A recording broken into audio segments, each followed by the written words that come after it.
আজ আমি বন্ধুরা যুদ্ধে নেমে গেছি, কিন্তু ঢাল তরোয়াল ছাড়াই। হ্যাঁ, এখানে আমি মাছ নিয়েছি। কি করে যুদ্ধ করব আমি এখনো জানি না।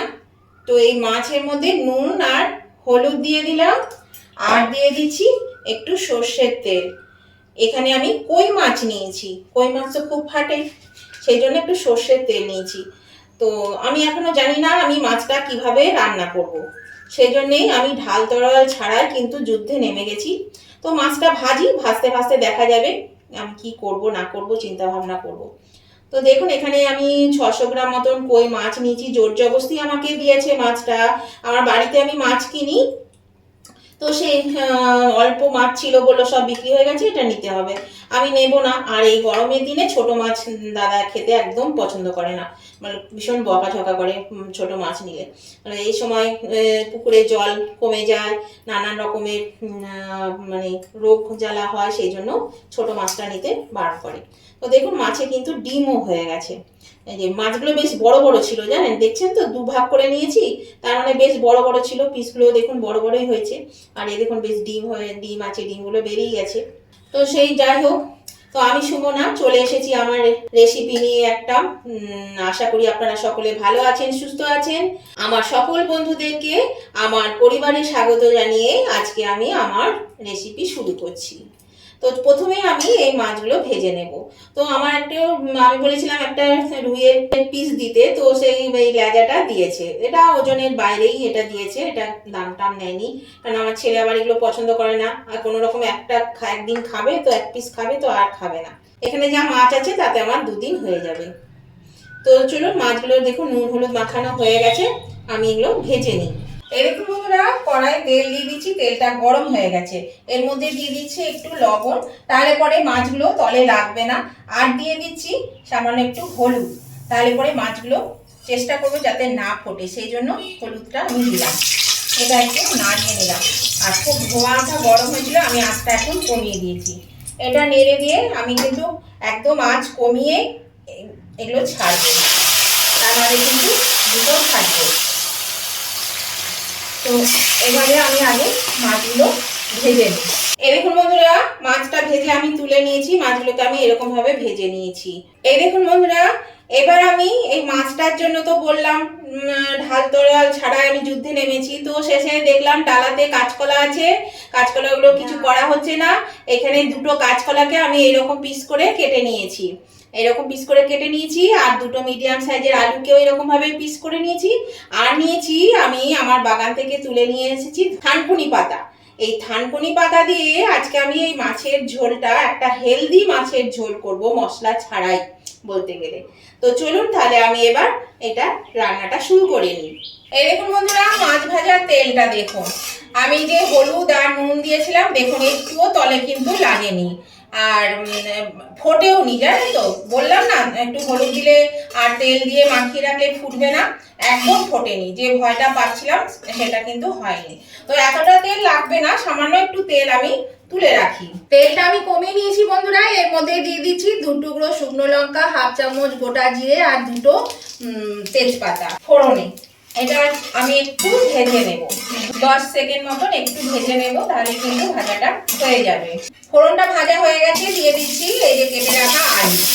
এই আলুটা প্রথমে দিয়ে একটু 2-3 মিনিট নাড়াচাড়া করে নেব। আলুটা ভেজে নিয়ে বন্ধুরা আমি দিয়ে দিলাম কাঁচকলা। কাঁচকলাটা দিয়েও আমি 3-4 মিনিট মতন একটু ভেজে নেব। আলু আর কাঁচকলা একসঙ্গে এটাকে একটু ভেজে নেব। আলু কাঁচকলা ভাজা হয়ে গেছে বন্ধুরা। এখানে নিয়েছি আমি 1 চামচ মতো আদা বাটা। এই আদা বাটাটা আমি এখানে দিয়ে দিচ্ছি। আদা বাটা দিয়ে আমি এটাকে ভালো করে আগে নেড়ে নেব। নতুন বন্ধু যারা আমার চ্যানেলে প্রথম এসেছে, নতুন ভিজিট করছে, তাদের কাছে আমার অনুরোধ, অবশ্যই কিন্তু এখনো পর্যন্ত আমার চ্যানেলটা যদি সাবস্ক্রাইব করে না থাকে, তাহলে কিন্তু অবশ্যই সাবস্ক্রাইব করে আমার পাশে থাকবেন। আর পাশে থাকা বেলটা অবশ্যই ক্লিক করে দেবেন, তাহলে যখনই আমি আমার নতুন নতুন ভিডিও আপলোড করবো, সাথে সাথে নোটিফিকেশন আপনাদের মোবাইলে পৌঁছে যাবে। আর সবার আগে আপনারা আমার ভিডিও দেখতে পাবেন। আর আমার উভয় বন্ধুদেরকে বলছি, আজকের এই সুস্বাদু স্বাস্থ্যকর মাছের রেসিপি যদি আপনাদের ভালো লেগে থাকে, তাহলে দেখতে দেখতে যদি লাইক দিতে এখনো ভুলে গিয়ে থাকে, তাহলে অবশ্যই কিন্তু লাইক বাটনটা একটু প্রেস করে দেবেন। তাহলে আপনাদের একটা লাইক আমাকে এগিয়ে নিয়ে যেতে অনেকটা সাহায্য করে। আর যদি খুব ভালো লেগে থাকে তাহলে পরে অবশ্যই কিন্তু আপনাদের বন্ধু বান্ধব আত্মীয় স্বজন সকলের কাছে পৌঁছে দেবেন, তাহলে সবাই যেন আমার এই রেসিপিটা দেখতে পায়। আর আপনাদের কেমন লাগলো আজকে এই স্বাস্থ্যকর একটা রেসিপি, সেটা জানাতে কমেন্ট করতে কিন্তু একদম ভুলবেন না বন্ধুরা। অবশ্যই কমেন্ট করে জানিয়ে দেবেন এই স্বাস্থ্যকর মাছের রেসিপিটা আপনাদের কেমন লেগেছে। আপনারা তো এই কই মাছের অনেক রকমভাবেই করে থাকেন, কিন্তু এইভাবে যদি না করে থাকেন তাহলে অবশ্যই কিন্তু একবার হলেও করে খেয়ে দেখুন, ভালো লাগবে। সেটা কিন্তু কমেন্ট করতে ভুলবেন না। আপনাদের মিষ্টি মিষ্টি কমেন্টগুলো পড়তেও ভালো লাগে, আর আপনাদের একটা কমেন্ট আমাকে পরবর্তী রেসিপি বানাতে অনেকটাই কিন্তু উৎসাহিত করবেন। এখানে আমি নুন আর হলুদ দিয়ে দিলাম পরিমাণ মতো, আর দিয়ে দিচ্ছি ধনে গুঁড়ো, 1 চামচ ধনে গুঁড়ো। এখানে কিন্তু আমি একদমই মানে কম মশলায় এটা রান্না করব, যেহেতু থানকুনি পাতা দিয়ে আমি রান্না করছি, সেই জন্য থানকুনি পাতাটা হচ্ছে ওষুধের কাজ করে, পেটের পক্ষে ভীষণই মহা ঔষধ বলা যায়, খুবই ভালো ঔষধ। তো এটা বাজারে পাওয়া যায়, বাজারে কিনতে পাওয়া যায়, তবে সবসময় পাওয়া যায় না, আবার সবার কাছেও কিন্তু থাকে না। তো আপনারা কিন্তু অনেকেই বাজার থেকে কিনে নিয়ে এসে খেয়ে থাকেন। তো আমার বাড়িতে গাছ লাগিয়েছি, হয়েছে, তো আমি বাড়ি থেকেই তুলে তুলে খাই, যখনই খাই তখনই আমি তুলে তুলে খাই। আর এটা কিন্তু অবশ্যই আপনারা যাদের পেটের প্রবলেম আছে তারা কিন্তু সকালবেলায় খালি পেটে একটু থেতো করে 1 চামচ রস খাবেন, 3 থেকে 5 দিন খাবেন, দেখবেন আপনাদের আমাশা ভালো হয়ে যাবে। যাদের পাতলা পটি হয়, পাতলা পটি ঠিক হয়ে যাবে। এটা খুব ভালো, পেটের মানে যাবতীয় রোগের পক্ষেই ভীষণ উপকারী। এবার আমি দিয়ে দিচ্ছি এই যে থানকুনি পাতাটা আমি একটু কুচি করে নিয়েছিলাম, তো এই থানকুনি পাতাটা দিয়ে দিলাম। খুব বেশি মিহি কুচি করারও দরকার নেই, একটু কুচি করলেই হবে, কেটে কেটে দিলেই হবে। এটা দিয়ে আমি এবার একটু কষিয়ে নেব, এই মিনিট 2 একটু এটা নাড়াচাড়া করে নেব। যারা খাননি এখনো পর্যন্ত তারা কিন্তু অবশ্যই এইভাবে একবার করে খাবেন, দেখবেন ভালো লাগবে খেতে। আমি কিন্তু মানে রেসিপি আমার দেওয়াও আছে থানকুনি পাতা দিয়ে মাছের, তো আমি অনেক সময় কী করি নিজে মানে যখন রেসিপি দিই না তখনও কিন্তু আমি অনেক সময় থানকুনি পাতা দিয়ে এটা করে খাই।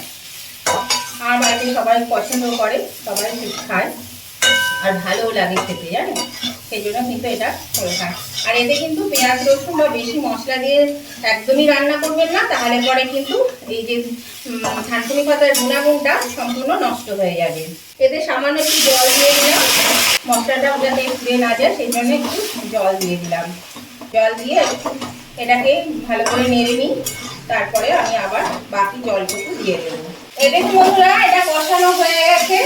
এবার আমি এর মধ্যে দিয়ে দিচ্ছি পরিমাণ মতো জল, একটু বেশি করে জল দেব, কারণ 2 দিন হয়ে যাবে। আর আমরা একটু পাতলা পাতলা খাই, ঝোলটা এটা পাতলাই হবে, বেশি গাঢ় কিন্তু ঝোল হবে না, সেই জন্য এটা আমি জলটা বেশি করে দিয়ে দিলাম।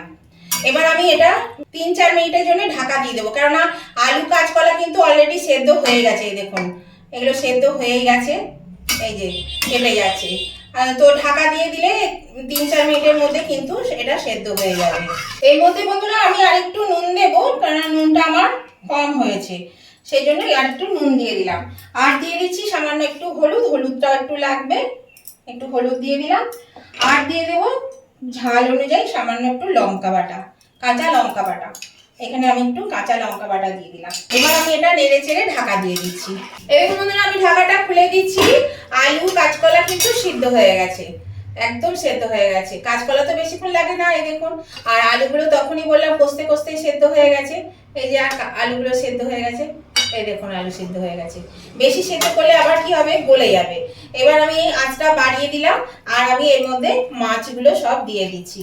মাছগুলো দিয়েও আমি 2-3 মিনিট ফোটাবো, তাহলে সমস্তটাই সেদ্ধ হয়ে যাবে। 2-3 মিনিট যদি আমি একটু ঢাকা দিয়ে ফুটিয়ে দিই, তাহলে পরে কিন্তু সব সেদ্ধ হয়ে যাবে। তাহলে বলুন তো বন্ধুরা, আজকের এই রেসিপিটা আপনাদের কেমন লেগেছে অবশ্যই কিন্তু কমেন্ট করে জানাবেন কেমন লাগলো।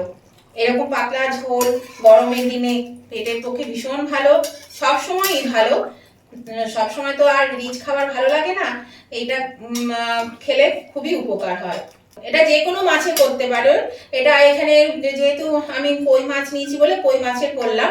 তো আপনারা কিন্তু রুই কাতলা ছোট মাছ মানে ছোট মাছেরই বেশি ভালো হয়, ছোট মাছ খাওয়াই বেশি ভালো পেটের জন্য। তো সেই ছোট মাছ যে কোনো মাছেরই কিন্তু এটা করা যাবে। তো আমি এটা 2-3 মিনিট একটু ঢাকা দিয়ে দিলাম, আঁচটা মিডিয়ামে দিয়ে দিলাম। এরকম বন্ধুরা আমি ঢাকাটা খুলে দিচ্ছি, এটা ফুটে গেছে। এবার আমি গ্যাসটাকে অফ করে দেব, দিয়ে আমি মাছটা তুলে নিচ্ছি। দেখুন সব সেদ্ধ হয়ে গেছে, কাঁচকলাগুলো গলে গেছে, কাঁচকলা আলু সব গলে গেছে, এই যে ভেঙে ভেঙে গেছে দু একটা। তো সমস্ত মাছগুলো আমি আগে তুলে নিই। এরকম বন্ধুরা ভীষণ হেলদি মাছের ঝোল আমি নামিয়ে নিয়েছি। আর শুধু থানকুনি পাতা কেন, কাঁচকলাটাও কিন্তু আমাদের পেটের পক্ষে খুবই উপকার। আর দরকার হলে পেঁপেও দিতে পারেন, তাহলেও কিন্তু এর সঙ্গে পেঁপে কাঁচকলা থানকুনি পাতা দিয়ে ভীষণই ভালো একটা রেসিপি তৈরি হয়ে যাবে। পেঁপে খেলে পেঁপেটাও দিতে পারবেন। তো কেমন লাগলো আজকে রেসিপিটা, উভয় বন্ধুরা লাইক শেয়ার কমেন্ট করে জানাবেন। আর নতুন বন্ধুরা সাবস্ক্রাইব করে কিন্তু আমার পাশে থাকবেন। তো আজকের মতন আমি ভিডিওটা এখানেই শেষ করছি। আবার আমি নতুন ধরনের নতুন কোনো ভিডিও নিয়ে চলে আসবো। ততদিন আপনারা ভালো থাকবেন, সুস্থ থাকবেন। Tata, bye bye.